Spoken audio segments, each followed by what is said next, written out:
أعوذ بالله من الشيطان الرجيم. بسم الله الرحمن الرحيم. So today I want to talk more about on the positive side. I feel like I've been putting myself down and victimizing myself or portraying the victim very strongly. And there's definite truth in it. But I also want to start reclaiming my dignity a bit and asserting who I am positively and letting you know who I am and what I'm doing in a positive sense. And I'm feeling better. When you go to a new country, you have visa situations, and then you're dealing with pseudo-authoritarian government, and you can't have you can't exchange your money for some reason or another. And there's uncertainty around that. It tends to get you down, But I went yesterday and it worked out. Everything worked out. It doesn't look like I'm ever going to get that $500 back that was stolen, but I could exchange my money, and I realized I have a little bit more than I thought. And with Asperger's, it's the sequencing is really important to a person, how they enact a process, and they have to feel very certain in their process before they feel empowered to enact. And when you're younger, that's you have the brain power to figure that out really quickly, but as you get older, the brain power fades and you don't have as much ability to do that, and so or to do it as fast. But so I go through these periods where people think I'm just sitting around and doing nothing, but they're these high anxiety periods where I'm thinking a lot and researching a lot, and again thinking a lot. And I'm soothing and comforting my body and allowing myself to go through the phase of extreme anxiety and just deal with it as I can, as a human being. And on the outside of that, there's some level of clarity and certainty, and it arrives suddenly, and you're oh, okay, well, this is the proper sequence that I have to now enact, and I then start doing it, And in that process of enacting, sometimes you go through the whole process. Sometimes in the process of enacting, something shifts or something doesn't work out, and then you enter the period of anxiety and uncertainty again, And sorry about that if you can hear that, but if you can do it that way, I actually think if you're working on things the way I am, on the scale I am, and actually things that's how you have to do it, and that's how I have to do it. And I imagine it actually I end up moving about the same pace as anyone else. I'm just sitting and mapping my steps, and then I take a bunch of big steps and sit down again, whereas other people are just walking constantly or something, it's like that or something. Anyways, so positives about who I am and what I'm doing. So number one, I'm a Sayyid, and I want to talk about what that means to me. And in this video, I do actually talk a little bit more about Quran and my teachings about the manhaj of the Quran, tadabbur wa tafhimul Quran wa ta'wilul Quran wa tarjumal Quran, but specifically tafhimul Quran, my manhaj for that. Very comprehensive. I've talked about in other videos. I want to touch on that here again and talk about that more, because people have started finally responding. A lot of my people are from India and Iraq, my viewership now, and people are starting to respond to my actual content rather than drama content, And so I definitely want to put more of my work out there. So this is the first one where I'm just kind of reintroducing myself to the audience, and then we'll go from there. I'll talk a lot more about my work again. The other problem with my Asperger's, it's when I'm diving deep into the topic, when I was doing with the Umar Baloch video series that I was doing, the 7-part one. When I was doing that, I was going deep into that, one of 5 domains of my research, And I was just focused on that. I was excited about it at the time too, as a prelude to launching into being in the Middle East, And it was important then, and I was doing that. But then like when I'm in my default, like I'm kind of zoomed out, when I'm like stressed out doing this sort of thing that I'm doing now, like I'm zoomed out. So I'm zoomed out, like if I go back and start reviewing my notes and stuff, like I'll go back into it, but like it's hard, like I'm like zoomed out to like trying to give the overview. But right now I'm a little bit zoomed into my like at-tafhimul Quran work, so I will talk about that in this video. Okay, so just reintroducing myself, like talking about my Sayyid identity. So like you got to know this, like there's a couple of things that affirmed this idea for me very young, even though I grew up in the United States, like what it meant, and like me being like Aspergery, like focusing on this for a while. There's a lot of like it's been a part of my experience, like subtle, like for whatever reason. I don't think it's been a part of my siblings' experience, but it's been part of my experience like since I was born, despite everyone around me not wanting it to be, or like understating it in some way. Like first off, when I was a kid, my dad's older brother got him to like use the name, or like sequence his name like Akbar Ali Sayyid, and he was a Sayyid Zafar Ali, because he's an egomaniac, psycho, neurotic, psycho idiot, not an idiot, but he's psychotic. What's the word for it? Megalomaniac. He got my dad to take on the name Akbar Ali Sayyid, and he was a Sayyid Zafar Ali. You know what I'm saying? Like, anyways, and that's like some of the magic sort of stuff with the names and being weird. Anyway, so like I always wondered why some of my cousins were Ali, some of them were Sayyids. It didn't make sense, like in terms of last names. So that was always kind of going on for me from a young age. And then secondly, like my Quran teacher, my first Quran teacher, like you guys all know about the conflict in the home with my mom and dad when I was young. Fundamentally different social classes and social contracts, and cultural backgrounds too, actually. And so my escape for a large part of my childhood was going to learn Quran and translating the Quran under the auspices or under the guidance of Sheikh Muhammad al-Sharif, was a Hadramoti Sharif.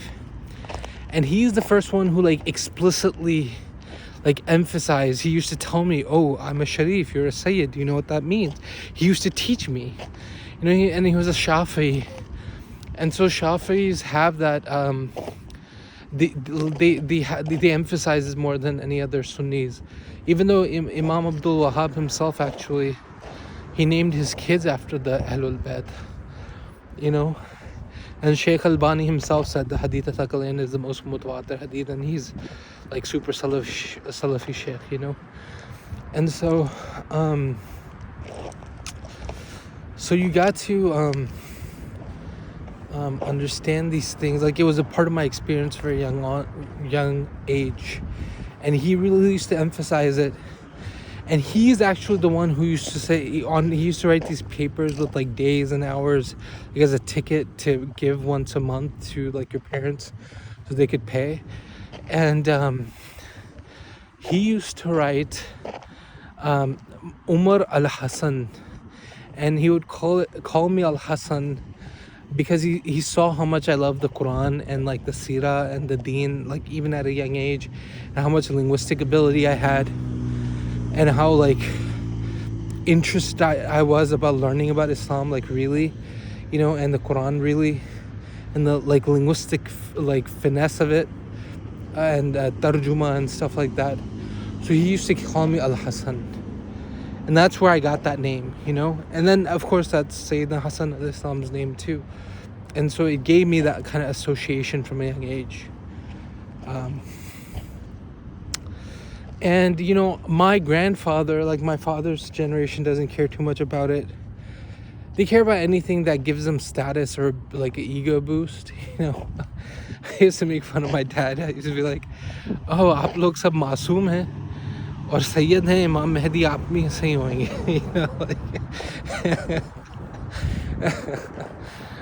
I used to like, I don't know, because it was true. They're just like innocent. They could kill someone, but they're still perpetually innocent, infallible.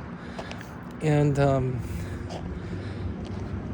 So yeah, so that's been my connection. And then I've done a lot of biblical research, so my viewpoint on it is that, like, there's a tamsil of the ummah of Muhammad sallallahu alaihi wasallam with Millat Ibrahim, which is captured in the salawat, in salah, like the durood we say in Urdu. And there's a tamsil with Ummat Musa. And if you look at Ummat Musa, like in Israel, they're trying to when they're conspiring to knock down the Baitul Maqdis, or not the Baitul Maqdis, but the Masjidul Aqsa. One of the things they're doing, they're training people of Cohen lineage, like Zuriyat Harun alayhi salam. They have a maksus libas and maksus ibadat in which they are the imams, and they're training them to do all that stuff, and they're making that libas and stuff like that. And so imamat is ahad imamat, but that imamat, then there's a meaningful, there's like it's an institution, like it's called the priesthood, the covenant of priesthood, and ahadul imamat, right? And in Zuriyat Harun, it was like Musa alayhi salam was from Levi. Levi had the imamat, and then from amongst Levi, the Zuriyat Harun had the imamat, And if you look at it broadly, like after Nuh alayhi salam, the three sons, Hazrat Sam had it, and Hazrat Ibrahim, then from Zuriyat Sam had it, and from Zuriyat Ibrahim, everyone has it who has taqwa and qist and is not zalim. But then Zuriyat Ishmael has a higher imamat actually, and then from amongst Zuriyat Ishmael, it's I think Adnan or Kanana, I'm not sure which one, and then Al-Quraysh, and from Quraysh Banu Hashim, from Banu Hashim the Sadat, and from amongst the Sadat, the Hasni Sadat actually have the higher imamat, and it's a very clear tartib if you look at the biblical narrative to contextualize, and it reduces the Shia Sunni ikhtilaf also. So like it's meaningful to me, and I think that the ummah will only unite around the Sadat and the anfus of Sayyidina Muhammad sallallahu alaihi wasallam, and that yes, the Sayyid lineage is mahfuz. It means something very important, and only when the haqooq of the Quran and the Ahlul Bayt are fulfilled will we have like Ihya'ud-Din or Iqamatuddin fi dunya. That's only going to happen when Hadith Taqliyan is really respected and adhered to. Anyways, and in such a capacity, I also believe that the Sadat uniquely have the ability to learn and teach the Quran, because their fitrah is the Quran more fully than any other people. And Allah has appointed imamat in them, imamat of the imams, and the station beyond imamat of Sayyidi. And so I think learning and teaching the Quran as Sayyid is like what you should be doing full time almost. And if you look at the idea of tithing, it's the same idea as khums, exactly. And if you look at the tithing that was given to Zuriyat Harun, it was meant to make them free to learn and teach the Quran. So we shouldn't, Ahl Sufa is one thing, that's fine because it's from the Sunnah, but really it's not about Ahl Sufa, it's about the Ahlul Bayt themselves. And just like the Ahlul Bayt of Musa al-Islam, or the Zuriyat of Harun al-Islam after him, was made like in the Sharia, like dedicated to learning and teaching the book of Musa al-Islam. Allah also through khums, through other mamlat in the Quran, through Bagh al-Fadak or whatever, He made the Sadat Ghani so that they could engage in learning and teaching the Quran full time. And that's my view on it. So there's a certain priestly, I call it priestly royalty. The Sadat have a priestly royalty. Bani Adam is the high nobility from amongst all of creation. And Bani Ibrahim is like the high nobility from amongst the high nobility. But then the Sadat are like the royalty. They're the priestly royalty from amongst Bani Adam and all of creation. And Nabi Sallallahu Alaihi Wasallam never said this about any other group. He would say about like this Banu Hashim or about the Ahlul Bayt, he would say us Ahlul Bayt or us Banu Hashim. So he would include himself as one amongst them. And he would of course do that with Muslims and Mu'mineen, but never any particular group other than Banu Hashim and the Ahlul Bayt. Say us Ahlul Bayt or us Banu Hashim, like that, right? Anyways, secondly, moving on from my religious identity, so I am someone who struggled to learn and teach the Quran at the highest intellectual levels with the most aesthetic and artistic integrity, and to enact it like the Quranic order within my own life. Coming from being Dr. Sar Ahmed's student, wanting to give Quranic replies to modern doubts and modern questions, articulate the Quranic ontology to modern sciences, all that sort of thing, all empirically observed phenomena, quantum theory, evolution, reconciling the evolution narrative with the Quranic narrative and demonstrating how the Quran clearly contains a very precise form of the evolutionary narrative within itself, and that you don't have to force it in, but it's just a function of like really understanding the precise and subtle linguistics of the Quran, and I'm someone who's done all that. And other matters, and ontology to quantum theory, is obviously the multiverse theory and the chaotic schools of interpreting quantum theory are incompatible with monotheistic theology. And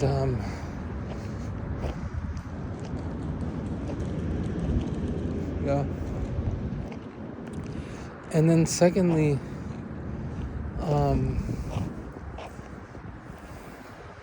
who am I? I'm the son of a woman who was trafficked to the US, who came from aristocracy, had a narcissistic father who maliciously put her in a position at his passing where she would struggle for the rest of her life, and that would set her up to end up marrying another narcissistic psycho, my dad, and then be trafficked to the US, humiliated on her wedding day in Pakistan, degraded continuously since that day, brought to the US, made to rely and depend on him because she hadn't passed her foreign graduate tests. There's 3 of them, I think. She passed the first one but not the second 2 because he wouldn't let her take them. And I know exactly what happened to her because he did the same thing to me, and it's you don't realize it when it's happening, but then the cumulative effects one day are so huge that it hits you in the face. Obviously, if it was clearly obvious what he was doing, he couldn't do it for as long as he did, Effective deception is a big part of psychopathy. And people either are victims that don't know they're victims, or they just don't want to recognize that that's the case. And a lot of times there's so many people who are like that now that you don't never know why people don't understand what's going on with a victim like that. Anyway, so I'm a victim of a psychopathic, narcissistic, sadistically domineering, sadomasochistic, role-enforcing, neurotic, paternalistic paternal Pakistani tribe which fancies itself or wants to portray itself as super modern. But even in my cousin's kids' generations, there's very clearly detectable pre-modern tribal psychology, narcissistic psychopsychology, because the psychology and the wounding is perpetuating while the ideation is becoming more and more encultured, local. You know what I'm saying? Now it's because the ideas are becoming postmodern, but most postmodern people are very tribalistic anyways. I don't know. So I'm a victim of that sort of thing, and I'm a 2-generational victim of that sort of thing. Someone who was disfigured in that process. Was strong enough to kind of power through psychological collapse, often did experience psychological collapse occasionally, could almost always pick himself up, only to have the same thing happen years later, Like, you know what I'm saying? Like that sort of thing. Thirdly, I'm someone who has always been devoted to finding like a community or congregation of common substance for the last 10 years to creating it, at least, or co-creating it to some degree, rather than finding it, because it was impossible to find before.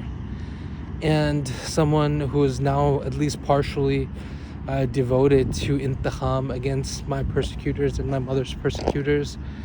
And lastly, someone who's dedicated. Like, Iqbal has this poem, when you really get it, it's like, it's profound and it's amazing. It's he says "Dhunne walon ko dunya bhi nahi dete hain," and he's referring to that's the thing, like, he's very "Dhunne walon ko dunya bhi nahi dete hain." So he's like referring very clearly to Columbus finding the New World. But like, whatever your take is on that, I don't agree that Columbus found a new world, but that's what the poem is referring to in the explicit. But it's like referring to like the general sunnat of Allah. And this is very Quranic the way he does it. This is the asloob of the Quran also. It is mentioning a particular, but the particular is so profound, it like expresses the universal, you know. And the universal is like if you set your mind to something, or you set yourself to some objective, and you're really like devoted to getting to it, like you need it, like you want it, like it's like evolution, right? Like, if your personal journey requires something that is miraculous, you will find it.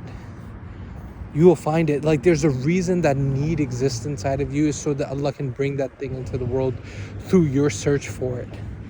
You know, and it just, you need to trust that, yeah, it's impossible, but it's impossible as of yet. And it's not ultimately impossible, because God exists and nothing is ultimately impossible. So that's what Iqbal is getting at. Like, and then his fulfillment of it was ishq aur faryad lazim thi so wo ho chuki, ab dil tham ke faryad ki tamir dekh. You know, and it's like, he's talking about Pakistan, and he's like, you know, like the dream and the romanticism and the love and the passion was necessary, and the will and the wish was necessary, the desire was necessary, and I fulfilled that yearning for it. I did it. That yearning was through me. It's accomplished. And even though he was dying, like, I think 20 or 30 years prior,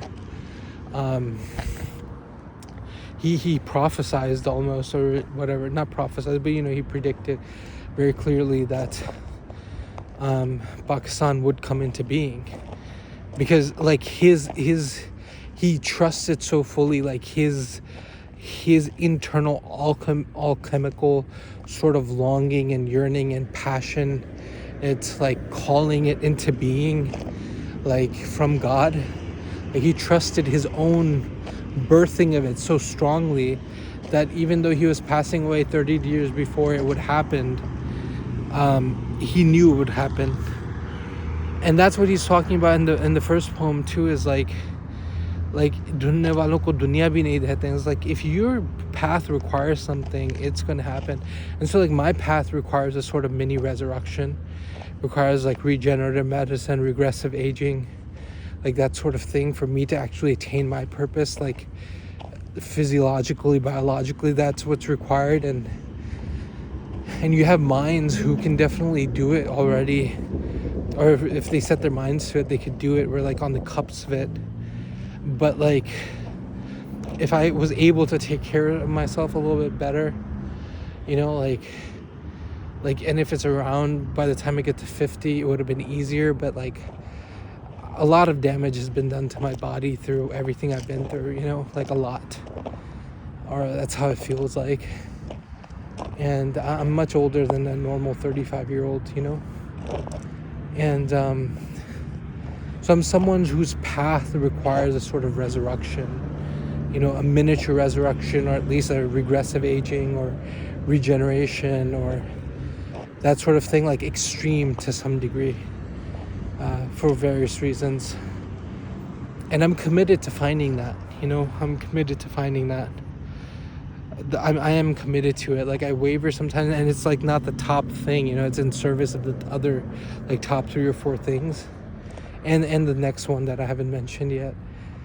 And lastly, I'm someone who believes, like, as part of the Sayyid identity, also as like my mom's aristocratic son of aristocratic mother, like two aristocrat, one mother and son who suffered so much, and nothing but the height of what the world has to offer will satisfy it now. And even that won't be enough, but that's like a beginning, the height of what the world has to offer, and like integrating like the Sayyid identity with like that mother's like higher Socratic identity. Someone who's always, as an expression of both of those things, wanted to have a household or an order or like a sanctuary in which I would put everything in its proper place, like everything in the world, like at least symbolically. And my way of doing that is, at least in part, like having getting married to women of Semitic lineage, but in a particular way. So like number one, like Semitic lineage, but also representing the 3 major fractions of the Ummah. And so like the optimal is like a Zaydi Shia Sayyida from Yemen, and then a Coheness, if you know what that is, Zuriyat Harun from Palestine or Pashtunistan. Because in Pashtunistan you have Pashtuns who are actually Levites, so she might not be a Coheness, she might just be from the tribe of Levi. And then in Oman, actually, you have these, it's called Hoibat or something. They have a bunch of Semitic language speaking groups, a bunch of different ones that speak an ancient Semitic language that is neither Arabic or Hebrew, but is actually more ancient, probably. And they're all related, but they're different. And so those people are Zuriyat Sam, and Sam had imamat amongst his 3 brothers. Right, and those people happen to be Ibadi or Muhakkima, right? So from amongst them. So that's like the optimal, and you see like there's no other way to solve this problem but that.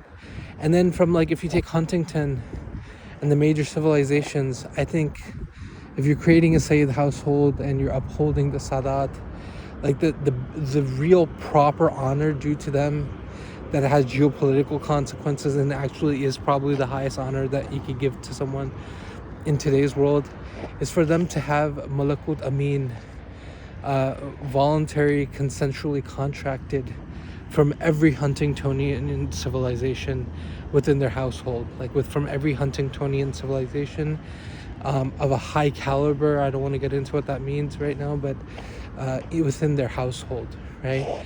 That would symbolize like having that arrangement within the household and publishing content regularly, like in a particular way around that, would symbolize non-violently the dominance of Dinul Islam, the ghalba of Dinul Islam ala Dinul Kullahi, or of Dinul Haq, the zahar of Dinul Haq ala Dinul Kullahi in the future. Without being like super intimidating, but it would symbolize that people would get the hint. You know what I'm saying? And it would be like, you could do it in an artful way, and it could be an expression of art. It could be a sort of priestly art. But it would be like, look, it's not so bad, is it? It's not so bad, is it? Like you could show people like, yeah, look, she's Orthodox, she's Catholic, she's Buddhist, whatever, and they all get along. And look at the harmony of it, look at the governance of it. Yes, there are certain limits, but they've accepted those limits consensually, and they're free to, like you do the whole, it's like a miniature, like the household is the epicenter of that sort of order, authentic Islamic order. Anyways, that's kind of my art form, and it's also like compensation for everything I've been through. It's also, I'm very well read, very well cultured. I have parts of me that need relationships with a diverse set of partners from all over the world. Like my psychology is that integrative, that complex, that I need that to some degree, I do, like psychologically, physically, maybe even. I need that. And I want to have a lot of kids because, I wanted to get married young and do that. And if that didn't work out, well, I'm going to have the U.S. government spend trillions on regenerative medicine so I can do it later. You know what I'm saying? Like, all that. And I'm someone who's also an American patriot. Sovereign immunity cannot stand. Sovereign immunity was judicial treason by the U.S. Court against the American Revolution. Sovereign immunity is literally what the pigs used to subvert the revolution in animal form, or more, let me say this better, literally what sovereign immunity is the triumph of democratic will, or the representatives of democratic will over individual rights, and that cannot happen in a republic. And never can a republic never can like democratic will triumph over individual right in a republic. That can never happen. Anyways, I need to use the bathroom and I can't decide where to go. There's no place really close. I mean, there's the mosque there, but I doubt that's open. And if I go like to the McDonald's, like way down there, it's gonna be a pain walking all the way back because I'm close to where, I don't know. Alright, I gotta go. Talk to you guys soon. Assalamu alaikum wa rahmatullah.